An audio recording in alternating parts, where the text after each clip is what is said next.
আসসালামু আলাইকুম। আমি একজন বিকাশের দোকানদার। আর আমার এখানে প্রায় কিছু প্রতারক আসে। তো উনি একজন প্রতারক, তবে ভিন্ন রকমের। ওনারা ওনাকে একটু জুম করে খেয়াল করেন যে ওনার অ্যাক্টিভিটি গুলা। আর আমি আপনাদের মানে বিষয়টা বিবরণী বলতেছি। উনি আমার কাছে আসে 4,500 টাকা পাঠানোর জন্য একটা নাম্বারে। ওইটা হচ্ছে আপনার একটা নাম্বার ওনার মোবাইলে সেভ করা, উনি আমার হাতে দিয়ে দেয়। ওটা হচ্ছে তামান্না আর্টিস্ট এরকম কিছু লেখা ছিল। তো আমি টাকাটা ওই নাম্বারে পাঠাই। ওই নাম্বারে পাঠানোর পরে আপনি খেয়াল করবেন যে উনি প্রথমে এসে কিন্তু ক্যামেরাটা একটু অন্যমনস্ক ভাবে তাকায়, ক্যামেরা দিয়ে খেয়াল করে। উনি দেখতে অনেক ইয়ে টাইপ, সাদাসিধে টাইপ। তো আমার এখানে আসে, তো আমি ওই নাম্বারে টাকাটা পাঠাই।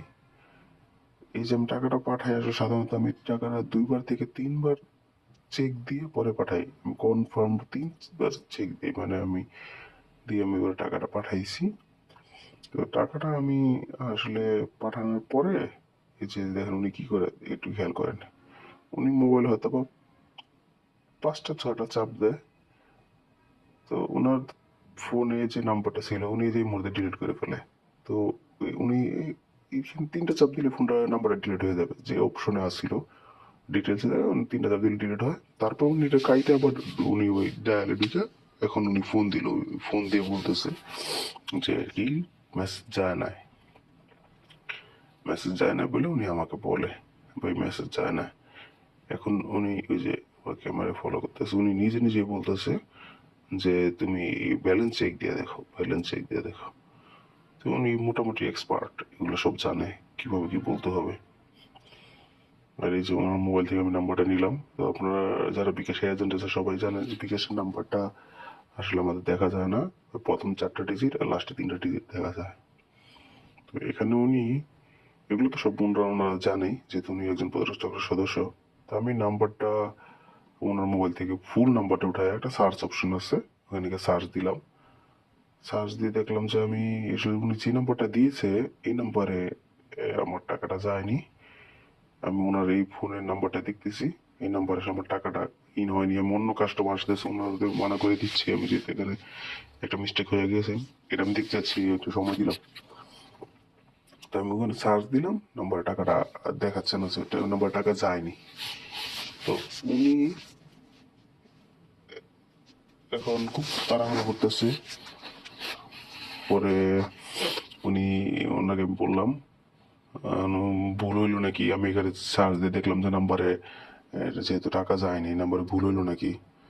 এখন তো আমার আসলে ওই যে নাম্বার চলে গেছে এই নাম্বারও দেখার সুযোগ নেই। ওনার নাম্বারটা আমি এই যে লিখে রাখলাম কাগজে, কাগজে লিখে রাখলাম।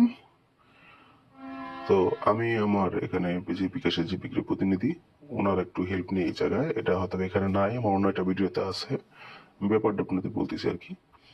ওনার নাম্বারটা উঠাইলাম আমি। আমি উনি আমাকে ডিস্ট্রাক্ট করতেছে, উনি আমার কনফিডেন্সটা ইয়ে করতেছে। আর আমি কিন্তু আমার প্রতি এখানে আমি অনেক দিনের সব দেখছি, তো এগুলো করি আমি 2-3 বার মিলানোর কারণে আমি একটু কনফিডেন্স ছিলাম। তো আমি এখানে বিক্রি প্রতিনিধিকে ফোন দিয়ে বলি যে ভাই নাম্বারটা কিভাবে দেখা যাবে। আমি আমার স্টেটমেন্টটা চাচ্ছিলাম, যে লেনদেন বিবরণী। তো উনি একটা অপশন দেখায় দিয়ে আমি নাম্বারটা সার্চ দিয়ে পেয়ে যাই, মোটামুটি ক্লারের মধ্যে এই কাজটা হয়ে যায়। হওয়ার পরে আমি ওই নাম্বারে দেখলাম যে নাম্বার সবই ঠিক আছে। আমি যে নাম্বার টাকা পাঠাইছি ওই নাম্বারটা এখানে 2টা ডিজিট ভুল, ওনার হলো 86, এখানে 68। তো এর জন্য আমি বুঝতে পারলাম যে আমার টাকাটা ভুল হয়েছে। এখন ভুল তো এটা আমারই হয়েছে, আমি তো এটা ধরে নিলাম যে আমারই হয়েছে ভুল, কেন তার বুঝার কোনো কিছু নাই। তো আমি ভাবতেছি এখানে আমাদের কি করণীয়। এখন আমার করণীয় হচ্ছে যে নাম্বার টাকা গেছে ওই নাম্বার ওনার সাথে আমার কথা বলতে হবে। এই যে উনি ওনার অনেক কথা বলতেছে, ওনার ভুল টাকা গেছে এরকম হয়েছে, ওগুলা অনেক কাহিনী শোনাইতেছে আমাকে। আবার উনি তাড়াহুড়ো করতেছে টাকাটা দ্রুত পাঠাই দেন। আমি এখানে অনেক সময় নিই, প্রায় আধা ঘন্টা সময় নিই একটা কাস্টমারে আমি। বা মানে প্রায় আধা ঘন্টা ওনাকে আটকে রাখি, ওনার ফোনটা আমার কাছে রাখি, যে আমি ভাবতেছি ওনার কাছে আরো নাম্বার আছে নাকি। তো নাম্বারটা যে ভুল হয়েছে, তো ওই নাম্বারটা আমি এখন ওই নাম্বারটা আমার ভুলই হয়ে গেছে। এখন আমার আর কিছু দেখে না, ওনার সাথে আমি যখন কথা বলতেছিলাম তখন আমার ওনার প্রতি একটু সন্দেহ থাকেই, আমরা তো প্রায় সকলেই সন্দেহ করি।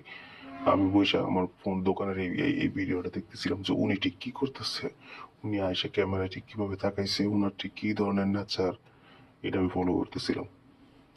তো এই যে ওনার নাম্বারটা উঠায়া আর ওই নাম্বার আসে, যে নাম্বার আমার ভুল নাম্বার টাকা গেছে, আমার ওনার সাথে কথা বলতে হবে যে ভাই ভুলে আপনার নাম্বারে চলে গেছে, আমি একজন দোকানদার, আমাকে আপনি টাকাটা রিটার্ন দিয়ে দেন। ওইটা হলো একটা আমার ডিসকাশনে এটার একটা বিহিত করতে হবে। এখন এই লোকটাও তো চোর, তো উনি আসলে ওনার একটা ভয় আছে, এই জন্য উনি তাড়াহুড়া করতে যাইতেছে। তো উনি যাইতেছে আমি টাকাটা ওনাকে ডাবল পাঠিয়ে দিই, ডাবল পাঠিয়ে দিলে উনি তো দ্রুত চলে যেতে পারবে, তখন আমার কিছু করা থাকবে না। এখন আমি তারপরে ওই নাম্বারটা, যে উনি যে নাম্বার আমি টাকা পাঠাইছি এই নাম্বারটা আমি আমার ডায়ালে গিয়ে ফোন দিই। ফোন দেওয়ার সাথে সাথেই এখানে লেখা ওঠে যে বিকাশ প্রতারক ট্রু কলারে। মানে ওনারা যে অকারেন্স করে এগুলো অনেকের সাথেই করে। তো কোনো একজন ভদ্রলোক ওনাদের এই নাম্বারটা সেভ করে দিছে সবার সুবিধার্থে, যাতে কারোর সাথে এই ধরনের বাটপারি করতে না পারে। তো আমার মোবাইলে বিকাশ প্রতারক লেখা ওঠে। আমি দোকানে একা ছিলাম, তখন কিছু লোক জড়ো করে ওনাকে ধরে, মানে চোরটাকে করে পুরো এক্সপোজ করে দিই, মানুষের কাছে উন্মোচন করে দিই। তারপরে ওনাকে বেশি কিছু না, অল্প একটু ট্রিটমেন্ট দিয়ে ছেড়ে দিই। আমার এই ভিডিওটা